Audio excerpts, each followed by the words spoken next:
What's up, everybody, and welcome into the H&M Trucking Podcast. I am your host, Marcus. Thank you so much for joining me today. This episode's going to be a doozy, and we're going to get into it here in just a moment.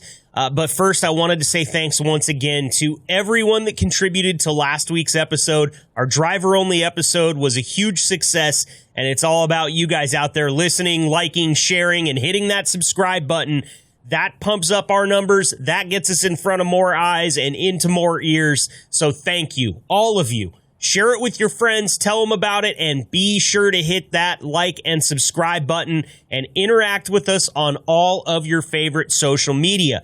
Today we're talking about tandems and fifth wheels, and we're also going to have a little special segment in the middle that has to do with this great nation's birthday. It's the 4th of July this week, and we're celebrating here on the H&M Trucking Podcast. But first, I got a little bit of breaking news.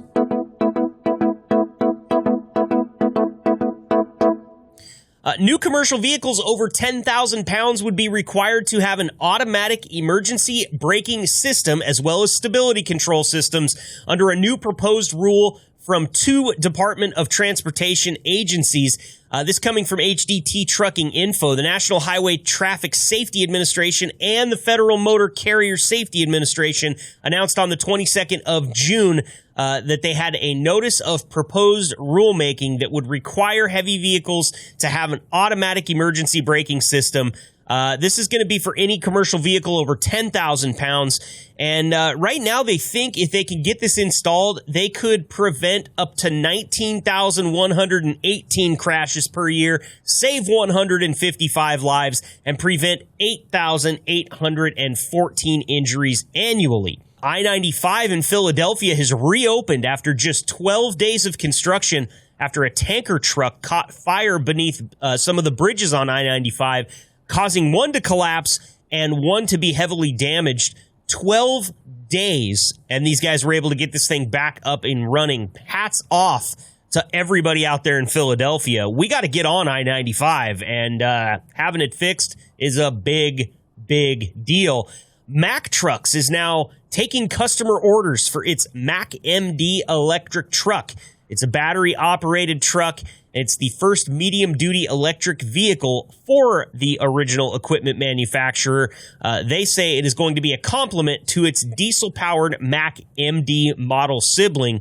And finally, in your news, this is a good one for those of you that like to keep a clean ride. Love's is going to start opening truck wash services at select travel stops and Speedco locations. Love's truck washes are equipped with automated technology and are expected to provide the same quality as a hand wash, but in half the time of other truck washes in the industry, according to Love's in a recent press release. That's your breaking news. Let's march right on into our first interview. From Omaha, Nebraska, to whatever lane you're driving, this is the H&M Trucking Podcast with your host, Marcus Bridges. Joining me today on the H&M Trucking Podcast for our driver profile is driver Ryan Croll. Ryan, thank you so much for being here today. Where are you at and where are you headed? Thanks for having me, man. I appreciate it. I'm on 64 in Illinois. I'm heading down to Georgia, good old Dixieland. Okay. You don't have to go through Atlanta, do you? I'm delivering just right outside of Atlanta. That's one of the main gripes that I get is Atlanta is really bad for traffic, congestion, all that stuff. Would you agree? It's every truck driver's worst nightmare, so yeah. Well, I hear there's about three nightmares. There's Atlanta, there's New York City, of course, and then there's basically the entire state of California. Yeah. As someone that lived in California for like 10 years, I would definitely have to agree with that. Yeah. Now, I understand you are a Pacific Northwest boy, actually, born and lived in the Pacific Northwest for a little bit, right? Yeah, I was born and raised in, I was born in Salem, Oregon, but I grew up in Dallas, Oregon, which is just a small little country town right outside of Salem, about 20 miles or so south of Salem. Dallas, one of Oregon's great prides of stealing names from other cities, or from other states, excuse me. I see that all the time. You know, we have a Portland, we have a Dallas, we have a Salem, we have a Phoenix in Oregon. There's a ton of city names that Oregon has kind of pirated. Maybe they were here first, I'm not sure, but Dallas is one of the ones that runs to the top of the list. A far sight from the Big D in Texas is Dallas, Oregon. I can definitely say that from experience. Yeah, whenever I tell people where I'm from, they're like the Dalles, and I'm like, no, which is, it's a complete different pronunciation, complete different area. But yeah, there's a lot of places like all over the country that there's like these small towns, you know, that are named after huge cities. Like there's a Philadelphia, Mississippi. Really? You know, small little town from what I've heard. Yeah. Well, and you know, you mentioned the Dalles, Oregon. If you're in the Dalles, you're about to embark on one of my favorite stretches of interstate that I've ever been on. And of course, I don't drive for a living, but I've done a lot of passing through there because I grew up over in the northeast corner of Oregon. And so I had to drive down the Columbia River Gorge to pretty much get to anything with a population center. Beautiful area out through there. I feel kind of spoiled, honestly. I talk about it a lot on this podcast. Oregon is one of the better kept secrets as far as just natural beauty, in my opinion. I agree, man. Oregon in general is beautiful, but that stretch on 84 through the gorge and all that is absolutely breathtaking. It's beautiful. Where is your favorite place to drive? Does that rank near the top? It's one of them. I would say I-90 through Montana would have to take the cake when it's not a winter wonderland. I'll say that.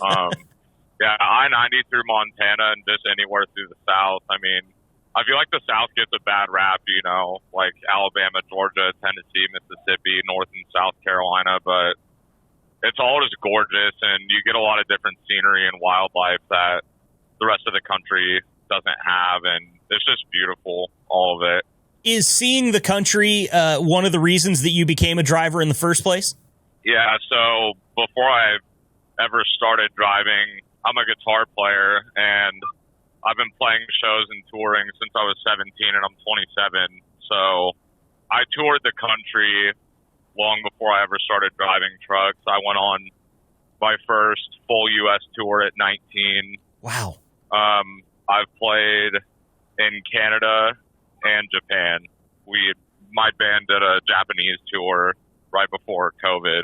Oh, nice. Great timing then. Yeah, exactly. So tell me a little bit more about your band. What's it called? What type of music do you guys play? We're called Absence of Mine, M-I-N-E. Basically just heavier 90s rock stuff. It's kind of like Alice in Chains and Stone Temple Pilots if it was really heavy. Heavier than they already are. Awesome. I love it. And I bet that music played very well throughout Oregon, California. You said you lived there for a while. Is that where the band started? Yeah, we were based out of San Diego, and like 3 of us lived there at the time, and then our singer is from the Inland Empire, and our bass player lives in Long Beach. So pretty much just all like central, Southern California. Very cool. And you guys are still active? Or do you have any, are you producing records, or do you just try to go out and play shows when you have a chance? I mean, it's got to be kind of tough to manage the band schedule right alongside a professional driver schedule, I would assume. So we played a show, I think it was in February of 2020 out in Louisville, Kentucky. We flew back home, and I decided to move out of California a bit just to kind of like get my stuff together. So I moved to Idaho for like 2.5 years. Our other guitar player went back to Fort Worth, Texas, where he's originally from. And then our drummer got a job offer to work for a graphic design firm in Brooklyn, New York. So he went there. So we kind of scattered all over the place, and then the pandemic hit. One of our members kind of had to go on a little staycation for a while.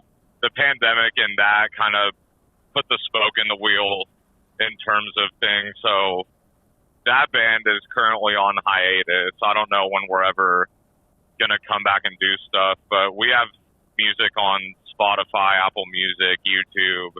We put out a full-length record in 2019 called Smile Aren't You Happy, and that was like the last thing that we did we have like some demos and stuff. I don't know if we're ever going to do anything again, but if we do, we'll probably put out that stuff. But I live in North Carolina now, specifically Wilmington, and I got a new band going out there. It's kind of along the lines of 80s rock, like Skid Row, Warrant, Def Leppard kind of stuff, you know. I love it. I love it, man. That's awesome. And are you playing shows with them? Are you recording or anything like that? We're writing and recording right now. We're in the process of writing a debut full-length record, and we're still piecing the band together. So far, it's just me and my friend Cole playing guitar, and then we have a kind of like a family friend of ours playing bass. I don't think he's like fully locked into the deal, but he's like our main option as far as the bass player goes. But we have yet to find a drummer and a singer, so that should be fun. All right. Well, hey, I know that I'm a long way away from you, but I have been playing the drums for about 25 years. So you can always let me know if you need somebody in the studio. I'll see if the company will fly me out there. I don't know if they're that big on paying for extracurriculars like that, but the worst they could tell me is no. Tell them it's for work, man. There you go. Yeah. So, you know, something else Eve actually told me about you is she said you look like Russell Crowe in State of Play. Exactly. So I have to ask two questions here. One, is that true? And two, are you okay with it? No, I don't think I look like Russell Crowe. I did walk into H&M to go do some like training for a new system we have on the tablets in these trucks, and all of the safety department was like, he looks like Russell Crowe. It was really funny. I don't think I look anything like him, and I'm not offended by it at all. I get compared to all kinds of different people. So I guess there are worse people to be compared to than Russell Crowe when you really think about it. Absolutely, yeah. Well, today here on the show, we are talking about, it's our 4th of July episode, sort of, but we're also talking about tandems. And I wanted to ask you a few questions that were kind of on that topic. What's the most messed up situation that you've ever found a trailer in that you were supposed to haul? That's tough, because I've worked for a handful of different companies. I've been driving for 3 years this month, and I don't know, most messed up trailer that I've found. I would have to say, and it has to do with the tandems, I was working for May Trucking, who's also based out of Oregon, and that was the company I started with. And we had a drop and hook account for Home Depot, and I was up in Coeur d'Alene, Idaho, and basically you just have to like pull the empty trailer off the dock and put the loaded one on there. And I pulled the empty one off the dock, and the tandems were literally broken on that trailer, and I couldn't get them to slide. That's probably the trailer that I've found that was in like the worst condition that I can think of off the top of my head. And so was that trailer still like in service, or after you found that the tandems were broken, did they go ahead and take that thing off the road? How do they approach that? They had to call a road guy out to come fix it. That was like third party, because I was all the way up in Idaho. So he came, and then he like chalked the trailer, and he had like this kind of concoction in a spray bottle that was like Dawn soap and something else, and he like sprayed the pins in and used the chalks to like break the tandems loose. And then I got him to lock in place where I needed him to be, and then I eventually dropped that trailer off at a trailer, like our trailer shop in Brooks, Oregon. So I see. So how about this? Do you let's say you're out there on I-90 in was it Montana? You said, and you're looking at severe crosswinds. What's your go-to strategy for your tandems and your fifth wheel when you're crossing, you know, Montana or Wyoming in like super bad wind? Do you have anything that you like to do with those in the position of them, move them back and forth, raise or lower the fifth wheel to help with super high crosswinds? Honestly, no. I mean, I've heard of a lot of drivers, like they'll slide the tandems all the way back to high wind, but I don't see how that would be feasible if you need your tandems in a certain spot to be legal on all your axles. And I've found that no matter where my tandems are at, if it's windy, it's windy. You know, you kind of just have to deal with it. Especially, like, I don't mess with the fifth wheel unless I absolutely have to either, because that's really touchy as well. I think it's more touchier than tandems. And it's kind of a pain in the rear end to get that thing back where you need it if you do adjust your fifth wheel. So I don't really mess with anything as far as that goes. Like, I've been in really crazy wind, and I've been shut down because of wind in Wyoming. I was in Wyoming when I was at my first company, and it was 65-mile-an-hour winds, and I was 43,000 pounds, and it was still really bad. And I'd passed like 2 drivers that had flipped over in their trucks, and they were still in their trucks, and like EMS had just got there, and my dispatcher at the time called me, and she said, "You're in between 2 closure gates right now. I need you to shut down ASAP." And I told her, I was like, "Yeah, there's like 2 drivers flipped over in their trucks." And she was like, "Oh my God." So that's besides the point. But no, I don't really do anything different with the tandems or the fifth wheel when I'm dealing with high wind. I just kind of hold on tight, you know? Sure. Right. Take it slow. Be careful. Is there like a wind threshold, like a speed where you just kind of won't drive in it, or you decide to shut it down? Or is it something that you always just kind of try to push through if you think it's safe? I'll push through if I think it's safe. It depends really how much you weigh. Like, I remember one time at my first company, again, I picked up a mattress load in Denver, Colorado, going to Boise, Idaho, and they wanted me to drive. I mean, you got to go through Wyoming, obviously, on 80, and I was looking at YDOT, the DOT, like, weather page they have or whatever, and they were forecasted for like 50 to 60 mile-an-hour winds, and I told them I'm not going through there at 10,000 pounds. So I pretty much I try to kind of gauge it that way, you know. If I'm too light and the wind is too strong, like, I won't go through it. But if I'm pretty heavy and I feel confident, I'll risk it, I guess, you know, unless I feel like I absolutely can't do it, then I'll shut down. You know, it's just I just have to take caution. Yeah. Yeah, and it's all a feel thing. I mean, that totally makes sense. You're only hauling 10,000 pounds and you've got, 50, 60 mile an hour winds. You're a paper bag in the wind at that point. Yeah, you probably will get tipped over if you decide to drive through that kind of wind with that little weight. But I mean, for instance, I've been over 40,000 pounds in like 60 something mile an hour winds, and I just felt like I couldn't do it. You know, it was throwing me around too much. So sure. It's really all like what you're comfortable with. If that makes sense. Yeah, absolutely. I talked to Dean Edmunds from Safety a lot on this podcast, and that's one thing that he constantly brings up is that, H&M isn't going to pressure you to do something that you're not comfortable with, and that's got to be nice to have that reassurance as a driver. I mean, your job is to get the load from point A to point B, but it's also to get the load from point A to point B safely, and if you don't have the confidence that you can do that, towing anything out into those conditions is just a recipe for disaster, in my opinion. Correct, and I really appreciate H&M for that. I have nothing but good things to say about them.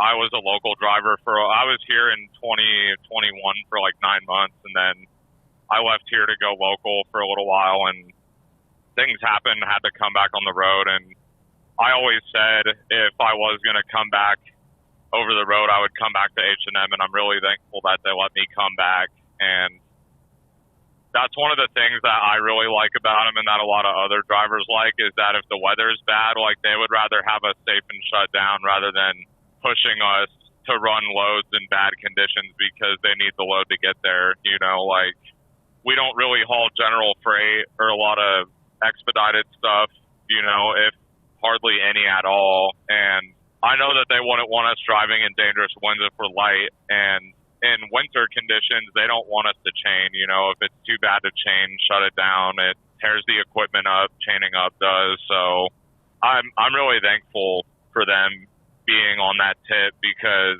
like the first company I drove for, which I understand this, they were a refrigerated company, and a lot of those loads can expire in certain conditions. So they wanted us to throw chains. They pressured us to throw chains. You know, we went through a lot of areas in the Western 11 states that if you're up there, like Donner Pass in California and Nevada, you have to throw chains.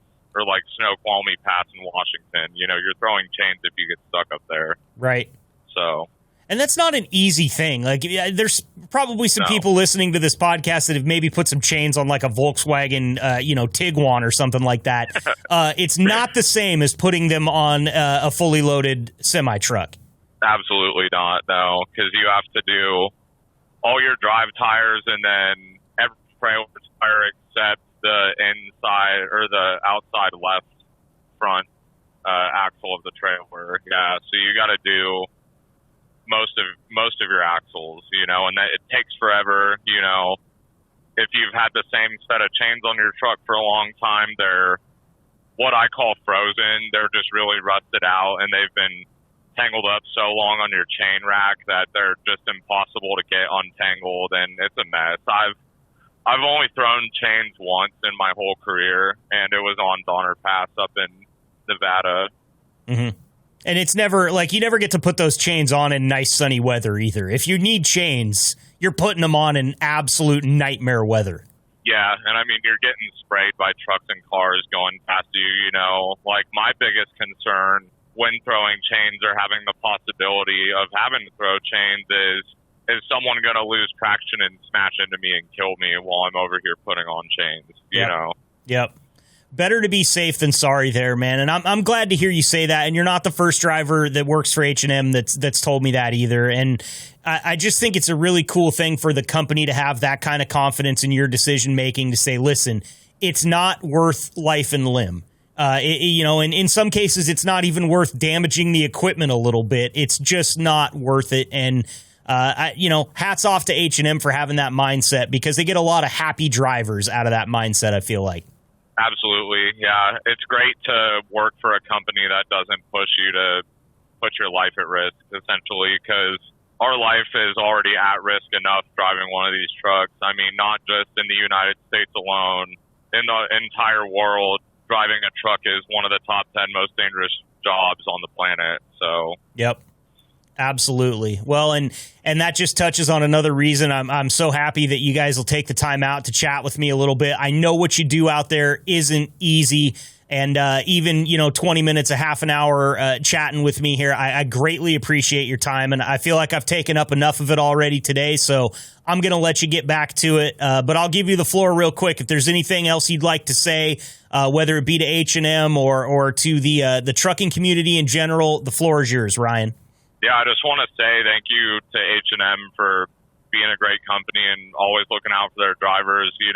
Like every other company, there's no perfect company, and we're not perfect human beings. Like, I have my ups and downs, and so does H&M and a lot of, if not every other company. But I really appreciate them. I think they're great. I would recommend anybody to work here.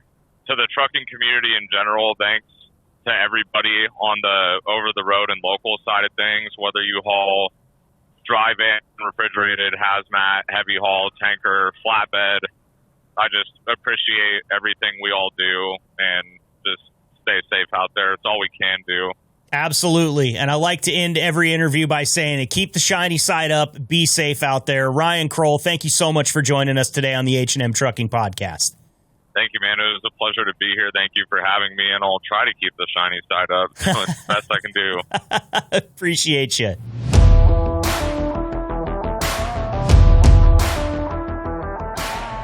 Next up here on the H&M Trucking Podcast, we've got safety manager Dean Edmunds. Dean, thanks for stopping by today.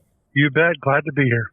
Well, we're always glad to have you. I am a bit of a safety, I'll say a safety nut myself, because in my own personal life, I'm just kind of run at like a 7 of being worried that something bad's going to happen all the time. So I really like talking to you because it makes me feel prepared, even though I'm not the one that's out there on the road.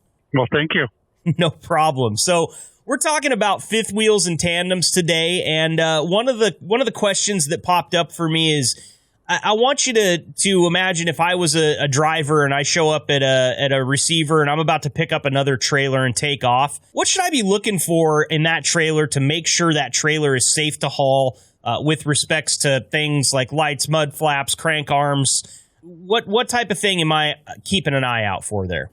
Well, this is perfect timing. We just had a little message we sent out today about pre-trips and post-trips. You really just got to take the time. You got to look at everything, top to bottom, front to back. Obviously tires are a major concern. Lights are a red, or pardon the pun, but a red flag. But, they're easy to notice when we have a problem or a light out. So, a good inspection, just making sure that we don't have any issues that are waving their hands trying to get somebody else's attention. Sure. Now, is it very common that there's a trailer that the drivers just are not feeling like it's a safe enough thing to pull, or is that something that happens pretty rarely out there? Being in safety, I don't hear about it. Our shop would hear, maybe if they find a trailer with a problem of one sort or another. I would like to think that we get ahead of those things and we don't have those situations, but stuff happens on the road all the time. It can vary. I'm sure it's just like anything else, right? It's just like the truck too. Obviously, when you're pulling these things for so many miles, stuff can happen that's out of your control. So it just really does highlight the importance for those pre and post trip inspections. Exactly.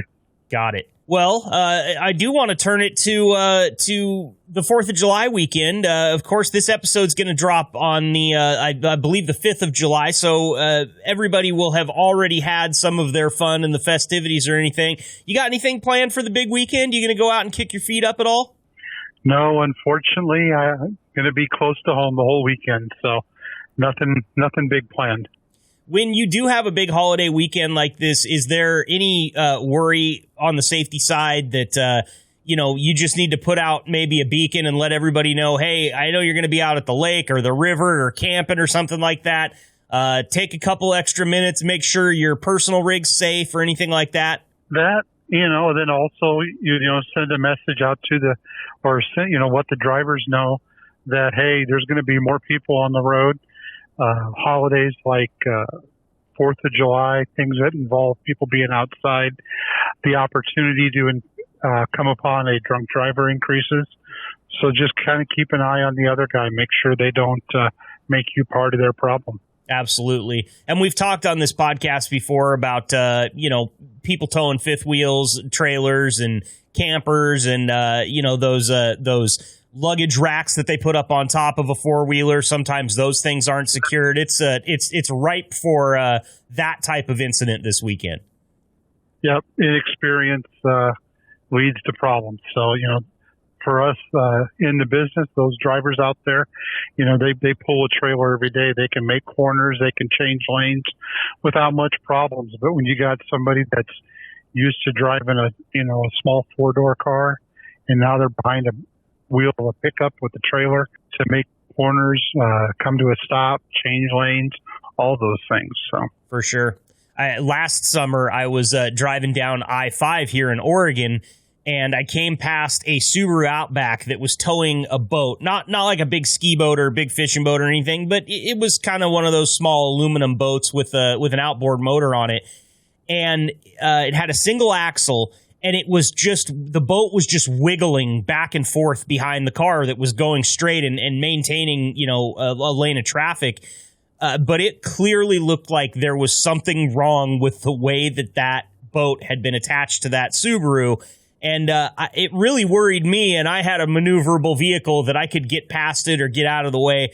I can imagine when a driver sees stuff like that, they're probably just really hanging on tight, because something like that can go wrong so quickly. You got a fraction of a second to react, and that's hard to do with 80,000 pounds behind you. I agree. Yeah. Always a good chat with you, Dean. I'm sorry we don't have more time today, but we are up against the clock, so I appreciate you being here, as always. I hope you have a good weekend, even though you're staying around close to the office there. But happy 4th of July, and thanks for your time today. You bet. Thank you very much. Have a great day. You too. Appreciate it, Dean. That's Dean Edmunds, safety manager at H&M Trucking.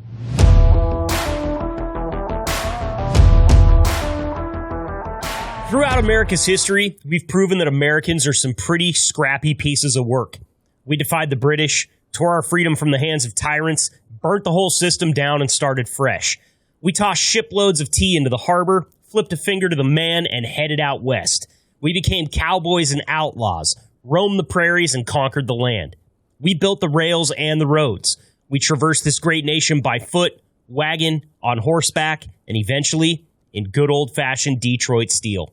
Once a year, on the birthday of this great nation, we hit the lakes and the rivers and the campgrounds in our back-to-back World War Champs tank tops and American flag bandanas, fire up the grill, Cue up the Rocky soundtrack and party like it's 1776. I'm gonna rise up, I'm gonna kick a little ass, gonna kick some ass in the USA, gonna climb a mountain, gonna soar a flag, gonna fly on an eagle, I'm gonna kick some butt, I'm gonna drive a big truck, I'm gonna rule this world, I'm gonna kick some ass, I'm gonna rise up, I'm gonna kick a little ass, rock, flag, and eagle.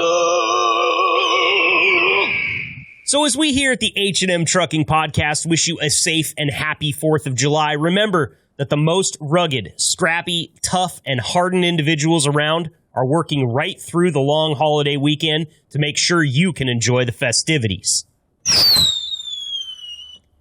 Truck drivers are the ones that make this whole country move forward. They brought you your fireworks, your glizzies, your lawn chair, and perhaps most importantly, your beer. Drivers see the nation in a different way.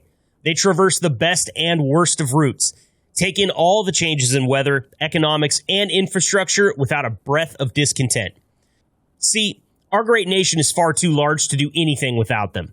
The land of the free and the home of the brave was built on the backs of drivers getting what sits at point A to where it is needed at point B.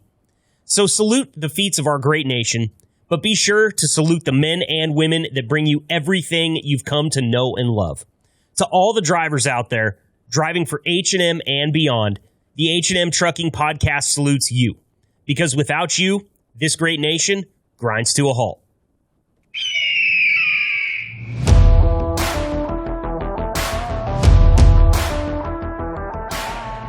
Next up here on the H&M Trucking Podcast is Rick Brown, truck shop foreman for H&M. Rick, really appreciate your time today. How's everything going over there in Omaha? It's a little warm today, but we're fighting through it, and we're doing good.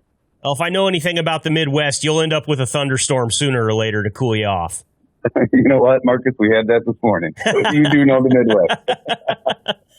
So we're talking about tandems, fifth wheels today, Rick, and I understand you used to be in the trailer shop, so you're very knowledgeable on this. I've kind of got some questions that have to do with fifth wheels and tandems, but rather than get super in the weeds about it, I'm just going to kind of stay on the surface here. Can you talk to me a little bit about fifth wheel and tandem modification, how you can raise and lower the fifth wheel to vary your weight, and where you want your tandems in different situations? Yeah, I sure can.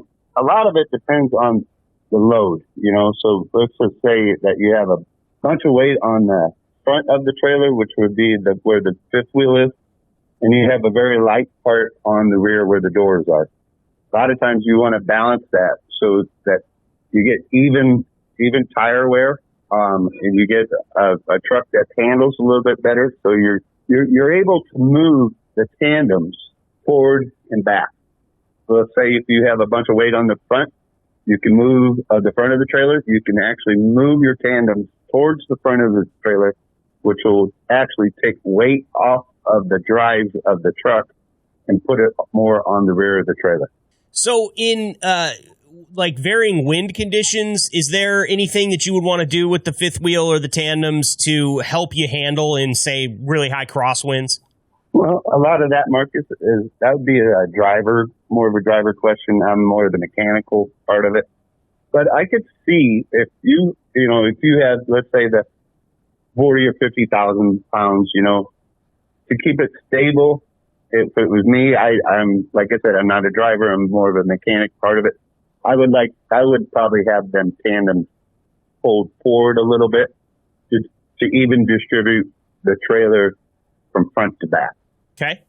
And how touchy is the fifth wheel? Because I've heard that messing with the fifth wheel is something that not a lot of drivers really want to do. Some of them will do it all the time just to customize their load. But I have spoken to a few that said it's really not something I ever mess with. Usually what we try to do down here in the truck shop, if we get a truck in, let's say, Marcus, we buy a brand new truck, and if they put the fifth wheel together, it's never been really hooked up to a truck or any of that. So what we do is we try to figure out there's notches, okay? There's notches on each on both sides of the fifth wheel plate that can be adjusted from inside the truck by just merely pushing a button. And it's an air release deal. And you can actually move the fifth wheel. I'm up to 18 inches, I'm thinking. So forward and 18 inches back. So, and that can pretty much determine your steer pressure, putting more pressure on your steer, and then or putting more pressure onto your drive to make it like balancing out your drivability. So it really is kind of a customization feature that depends on the driver and how they want the truck to feel with each individual load. Yes, it is. We have drivers come in. We'll have drivers come in and they'll say, "Hey, I'm burning up my steers, and I'm doing this and I'm doing that." So what we'll do is we can move the fifth wheel plate forward or back or whatever to try to get the driver satisfied in what they're doing, So. Got it. So another thing that came up when we were coming up with questions for you here, I noticed that there's the bar across the back of a trailer that kind of protects if a trailer was to be rear-ended by a four-wheeler or any vehicle, that bar kind of keeps you from sliding underneath the trailer. I see a lot of these bars when I'm driving that have been bent in a little bit, but the trailer's still on the road running. Is there anything that governs that, like how far that bar can be pushed in before the trailer's not usable anymore? And as a follow-up to that would be, what kind of force does it take to really bend that bar in? How strong is it? Well, it's actually, that is a DOT bumper. Okay. That's something that's supposed to be on there. It's supposed to have markings on it, such as your white and red, reflective tape. Mm-hmm. That's kind of a key thing. Them bumpers are very, very, very strong. Okay. So, but a lot of guys on the van department, okay, so you back up to your stall. Well, first of all, you stop, you open your doors, you back up to your stall. And then, the truck they got airbags in them. A lot of companies that I've seen, they actually have a bar or a machine that hooks onto the bumper. And what it does is that keeps the trailer from hopping up and down while getting offloaded or loaded with forklift or such, or however they do it. Mm-hmm. But bending them, the corners, I mean, if you're backing into a spot and let's say they got a Jersey curve or such, the newer trailers that I've seen, they actually got breakaways on them. So they'll slowly decrease the pressure. It's like your first time you hit it, it'll bend it a little in, and you hit it again, it's a little stiffer and stiffer and stiffer. Mm-hmm. There's little slits cut in on our new utility trailers. Our older ones were a square tube, but that bolts right onto the bumper. And it takes some force to bend them. So it's kind of mind-boggling how you see some of them bent so bad, and you go, "How in the heck did you do that?" Right. So. Backing up into the dock a little too quick, maybe, or something like that. Right. Definitely, yes. Now, I've also heard whispers that there may be some legislation that some politicians are trying to float to try to get that bumper installed all the way around the trailers. Have you heard anything about that, and do you agree with it? I'm protect our equipment. I mean, I'm all about that, and it really comes. I haven't heard nothing about no bumpers all the way around from the legislature. I'm not aware of that, but it does come down to protecting the load, so, and that comes to driver awareness, knowing your surroundings.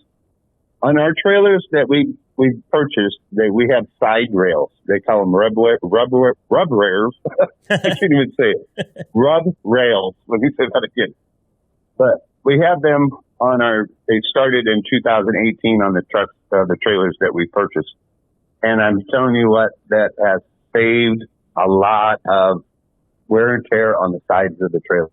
It was a great idea, and I still feel that it's helped. I mean, it really has helped for side damage scrapes, because you actually got like a 3-inch aluminum, like square tubing that's running from 4 foot from the rear of the trailer to 4 foot to the front of the trailer. So I'm pretty much telling you, it's like 50 foot, the right. Trailers are 50 feet, but I do believe it helps. Yeah, well, it sounds kind of like the bumper on the that runs around any fiberglass boat that you've ever been on. It's just going to keep anything hard from knocking into something that might not be able to take the force. So it sounds like a great idea to me as well. I mean, it just seems like common sense. It's funny that it took until 2018 for them to get those on the trailer, but at least they're there now. Yeah, they are there now. We had to actually talk to one of the utility guys one time when they come down. They were demoing a new trailer, and we've seen a trailer going down the road. It had two of them. They had one that was about eye level by walking, and then they had another one that was probably about another 10 foot up, or 8 foot up, and they had two of them. And I asked the guy from utility, I says, when did they come out with that? He goes, well, that's probably a special order deal. And he goes, but as we were new to the new rub rails, we kind of thought, well, that's kind of a good idea too. So anything you can do to prevent damages that's a key thing we're looking for. So for sure. Well, Rick, I've taken up enough of your time today. I want to let you get back to the shop and get your foreman on because, when the cat's away, the mice will play. I'm sure that's the way it is in the shop for you. So really appreciate your time today, and we'll definitely be back in touch in the future to get you back on and soak up some of the knowledge that you offer. I appreciate it very much, Marcus, and I don't mind doing this. It's kind of fun. And you're absolutely right. When the mice are away, when the big mice is away, they'll play. All right. We'll get back to it, Rick. We'll talk to you soon, okay? You betcha. Thanks.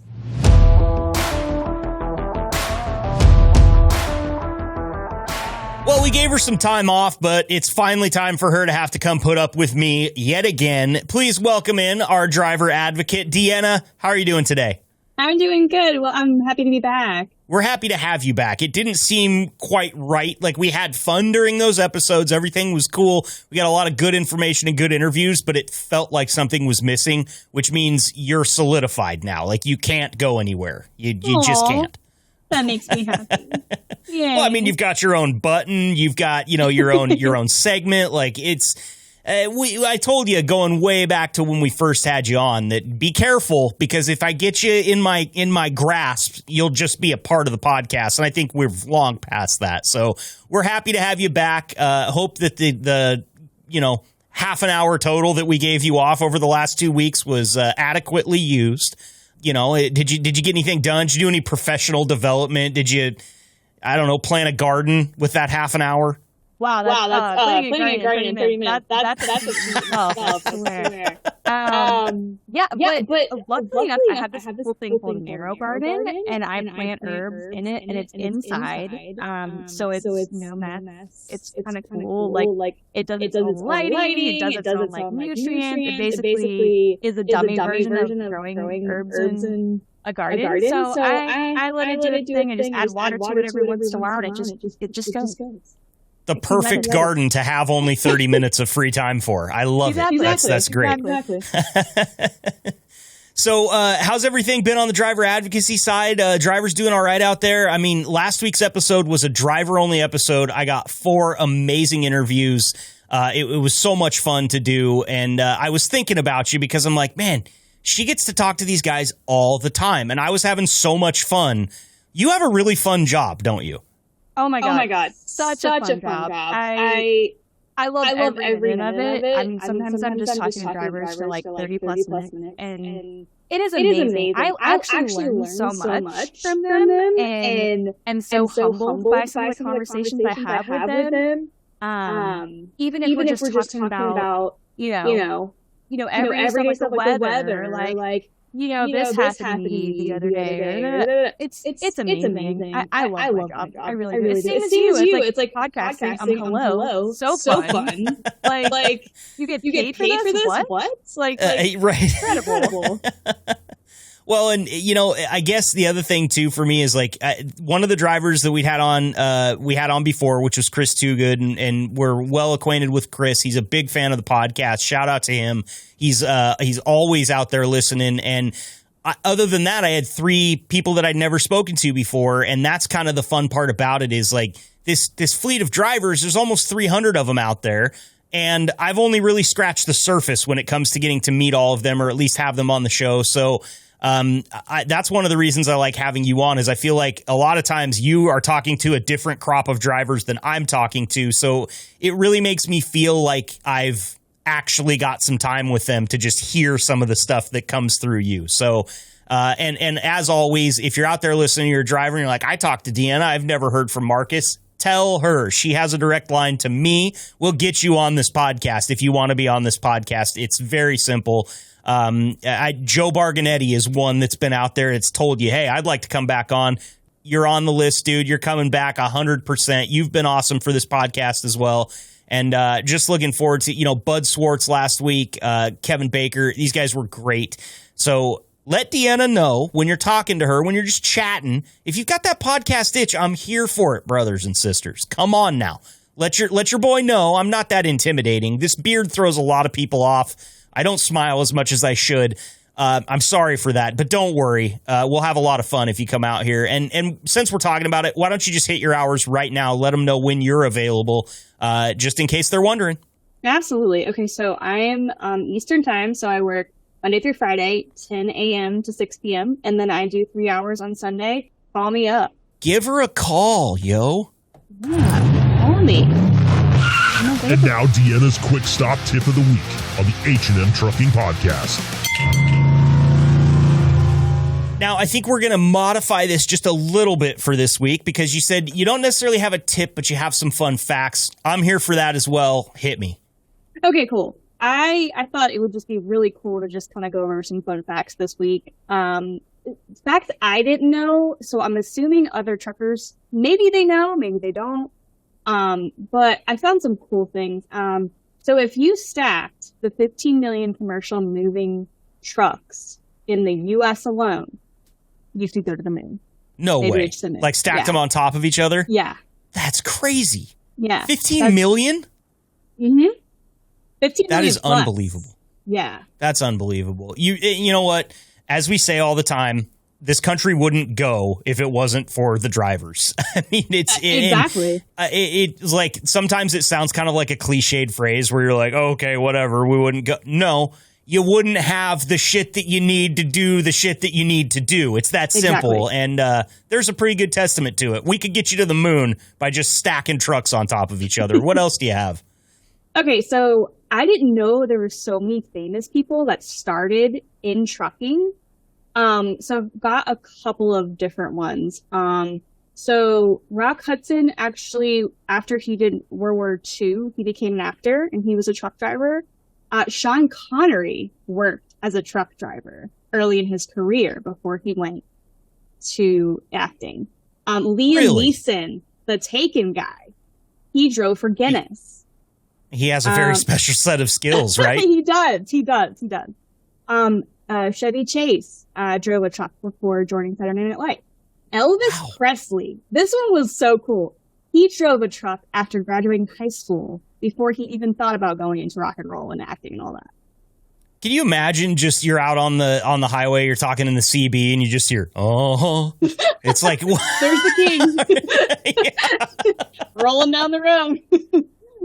Well, that's awesome. I had no idea. I was like, what? I didn't either. I was like, that is so cool. So like they got their start in trucking and they decided, hey, if I can do this, I can pretty much go to Hollywood, like let's try Absolutely. it. Let's go Absolutely. for it. I mean, if you can put up with the things that these drivers put up with on just a daily or a weekly basis, I think that putting up with the nut jobs in Hollywood is probably easy. That's old hat type stuff.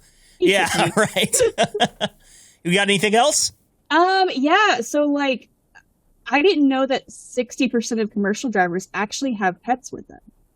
That seems like a lot. That seems like a lot, but just the fact that H&M allows that is pretty cool because a lot of companies that I did research, they say no go because, the equipment's so expensive and, the trucks are so expensive, that they don't allow it. But I think it's super cool that H&M allows it because there are so many drivers out there that really appreciate bringing their pets. I know if I were a truck driver, I would need to bring my dogs with me. Like that would be a must have. So absolutely. And there's a couple of different ways to look at it too. It's like, everybody thinks, oh, it's going to spur the loneliness. Like I'm not going to be so lonely. yes, that is a huge part of it, but also think about the fact that it's just another member of your family that you don't want to leave behind. Like, you'd rather take them with you. You'd probably rather take your kids and your wife or your husband and you know, maybe your parents or your brothers, your sisters. You take anybody out there that you could. You just can't. On some occasions, you know, drivers will drive with their spouse or have a team or something like that, but you just don't want to leave those guys behind. I was gone from my corgis for 2 nights over the weekend, and I was a mess. Like, and they were being watched by grandma. Like, she's the best person that we could put there to watch. There's only a couple different people that I would trust, and she's one of them. Right. My mom being the other one. And it was like, I couldn't stop thinking about these dogs. I can't imagine if you go away for 3-6 weeks at a time, what you would think about, like how your mind would process what's going on at home with your little furry friends. Oh, so, I can tell you, I went away for 2 weeks without my dogs, and at the end of the 2 weeks, I actually started hallucinating and jumping up on the bed and stuff, and I was like, they're not here. They're not here. But I would see their little shadows, and I'd hear their little pitter-patter, their little feet, and I'm like, I'm going crazy, literally, because I like see their little shadows everywhere. And I'm like, and then I put water down for their water bowl, and I'm like, what am I doing? Like, they're not here. It is the weirdest thing. Will these dog ghosts drink this water? I'm gonna test it.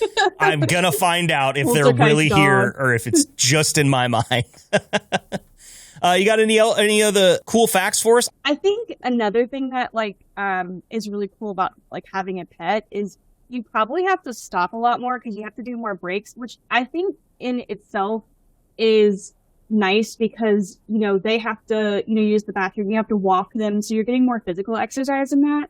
So a lot of people don't understand, like, you know, having a dog with you. I mean, you have that, you know, stress relief with you because they're constant stress relief. But you also have more breaks that you have to take. And, you know, you're constantly stretching your legs, making sure that they're, you know, getting the things they need. So I think it's actually healthier for a truck driver to have a pet because you don't think about how many extra times you're going to stop to kind of take care of their needs and then maybe take care of your own. Like, I know, like, we talked about road trips and you're like, I'm a guy that likes to get there going, no stops, you know, and then you think about, well, if I have a dog, I kind of have to plan that in my repertoire. Like, I have to make sure that I'm not the only one that has to stop. So, I mean, there are probably good health benefits to that, too. I like it. And that's exactly why we bring you on, lady. And now, Deanna's quick stop tip of the week on the H&M Trucking Podcast. So glad to have you back. Thanks for not going away forever when we took a little break and had the driver-only episode. We will talk to you again next week. Don't forget, 10 to 6 p.m. Eastern time is when she works, and then for a few hours on Sunday as well, right? Yep, 3 to 6. Okay. Yep. I'm sorry. I can't remember my own schedule. It was always a guess that I was going to be able to remember yours. So we appreciate you as always, Deanna. Have a great day, what's left of it, and we'll see you next week. Thanks, everybody.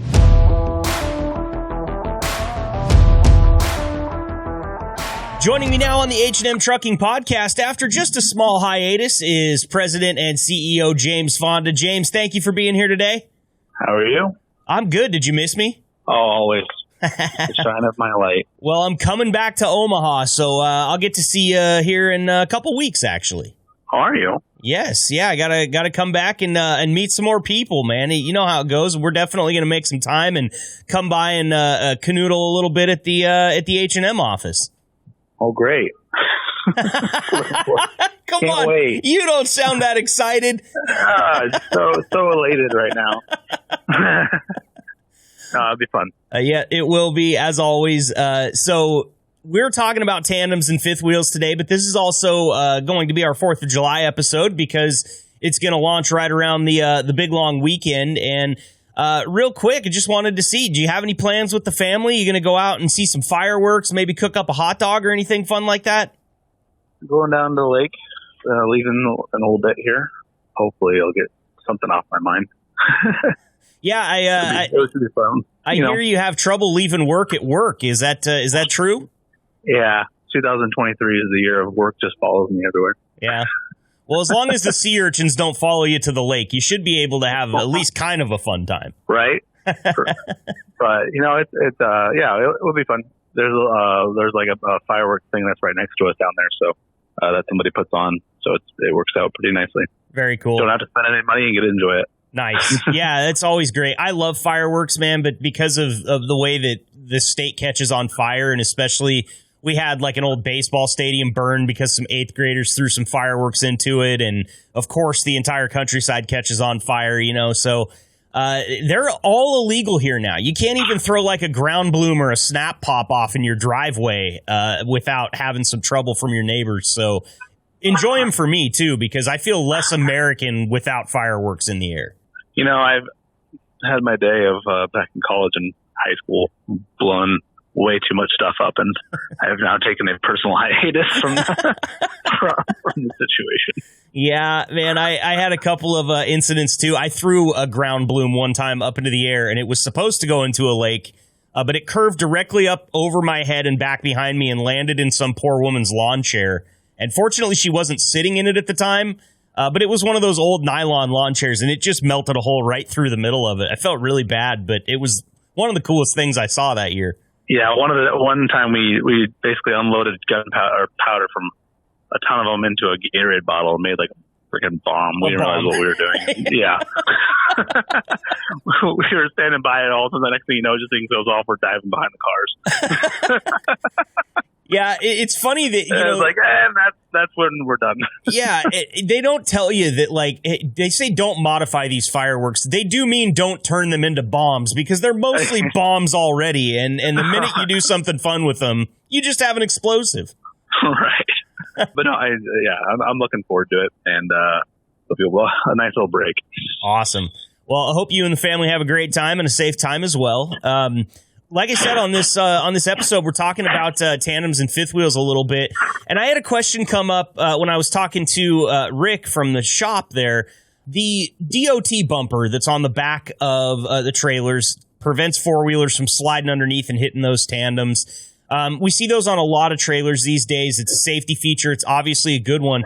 I had heard some whispers about maybe there being some creeping legislation about trying to get those all the way around the trailers. Have you heard anything about that? I haven't. That's not been on my radar. Would you be pro that or anti that? I hear they could do it with a pretty lightweight edition, and it's obviously supposed to help protect the load and protect anybody from sliding under the trailer. But I always wonder when something like this is put into legislation or is floated to legislators. You always wonder if they are doing it just because they've got somebody in their ear with a lot of money that put it in their pocket, or what the deal is. How would you feel about that in your position if it were to come to pass? I don't know. Personally, we haven't had anybody come under one of our trailers. I don't know. I mean, you're just going to add cost to your trailers on already overpriced trailers, in my opinion, right now. So, but in my current state of mind, I'd really appreciate not adding more cost to these trailers. Sure. No, I totally get it. It's funny with safety things like that. I think that we tend to overcorrect more than not. Like, I also read at the beginning of the episode here a news clip about emergency braking systems, like automatic emergency braking systems, and that legislation has been floated by the NTHSA.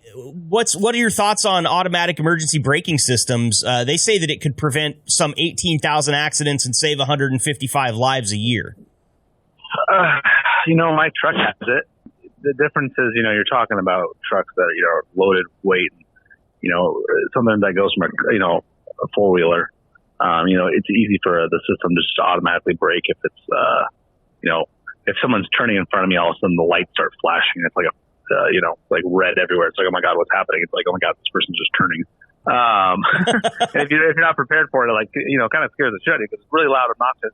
And then more often than not, you're not even anywhere close. Like you obviously see this person is turning, like you're going to continue driving, and this is not affecting. But in that world of a truck, where you're carrying, who knows how much weight on some days light loads, some days heavier loads. But yeah, some of the guys get really nervous. If it catches a bridge the wrong way, they press the brakes or. I agree that it is a safety it is beneficial overall for the safety. The implementation of it, though, is still, there's a little bit of tweaks that need to be made. Sure. I would fear that maybe, if a load isn't 100% properly secured and those brakes kick on, you might have some... Yeah, right. Exactly. And that could cause more problems than just, bumping somebody in traffic. But all the H&M drivers are great drivers, so we shouldn't be having unsecured loads, right? Great point. I was hoping you would bring that up, and they are. It's all we want to do is make sure that the drivers are as safe as they possibly can be. I do think it's important that we don't overcorrect and overload them, because the technology just in a truck that's brand new today compared to one that was brand new 10 years ago is kind of mind-boggling, isn't it?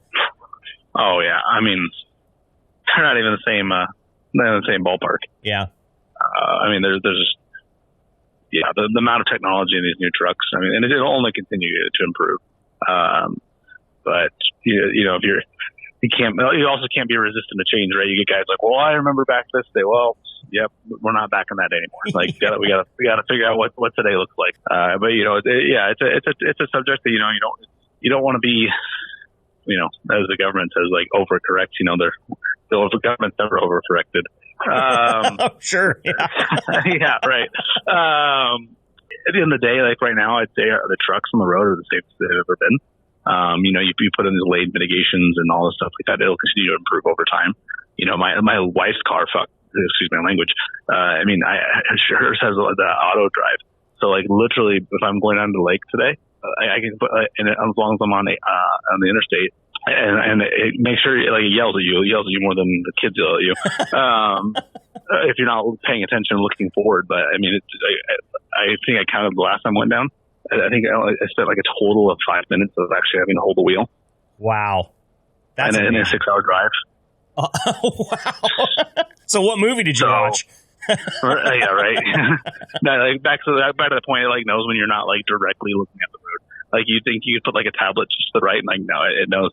And it knows very quickly. It gets very upset with you. Oh, that's good. That's good. I normally rely on my wife for that type of policing inside the cab of a vehicle, but I guess if a computer can do it, it makes her life easier. Like, oh, this is great. Like this really just solves everything. It's more annoying than I am. I'm like,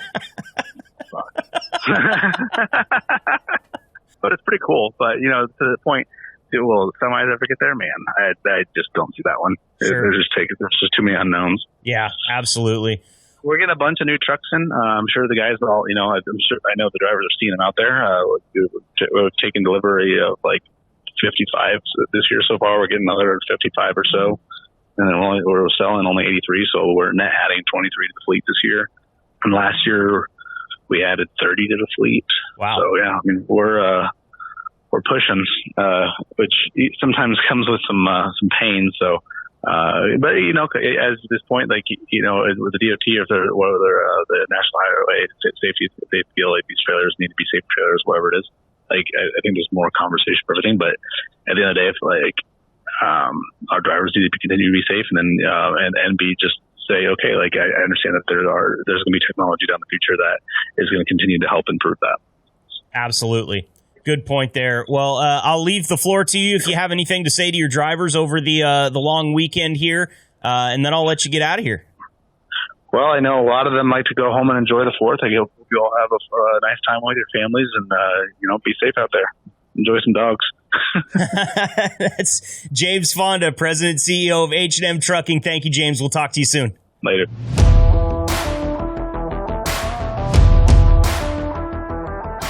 Many thanks go out to James Fonda, president of H&M Trucking, for sharing his time with us here on this podcast. That I've asked this before, but I'll ask it again.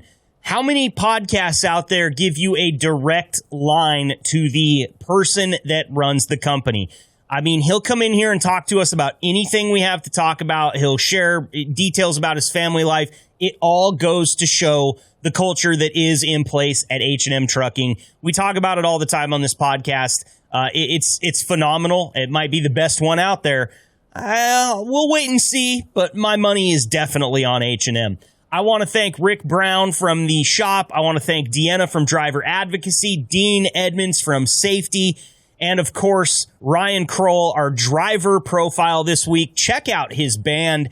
Check out his band. Do him a favor. Do me a favor by liking this podcast, subscribing to it. You know, if you click that subscribe button every single week when we put out a new episode, it just shows up in your feed. You don't have to do anything. It's very simple. If you see a button that says subscribe next to anything that says the H&M Trucking Podcast, just click it. Even if you have to unclick it later because you clicked the wrong one, that's fine. Click all the buttons that say subscribe, all the buttons that have a thumbs up and a like, share, follow, any of that stuff. It really helps us here, and we want to keep this podcast going for you because despite all the goofiness that I try to bring from time to time, it really is important that we give you drivers out there a direct line to the company, even the CEO and president, so that you can hear what's going on behind the curtain, and we get to talk to the drivers as well. We're spoiled here on the H&M Trucking Podcast. Real quick, I want to wish everyone a happy 4th of July. Enjoy all of the freedoms that we get to enjoy in this country. Be safe out there. Don't blow off any digits. It happens this time of year. Make sure not to start any forest fires if you're on the West Coast or around anything flammable. But most of all, enjoy your family time. Enjoy your time off. And stay fresh. Freedom bags.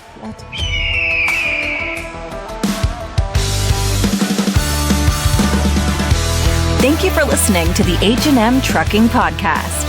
Please leave a review, subscribe, and connect with Marcus over at the H&M Trucking social media channels. And if you're considering a job at H&M, find us at hmtrucking.com. Until next time, stay safe and ahead of the curve drivers.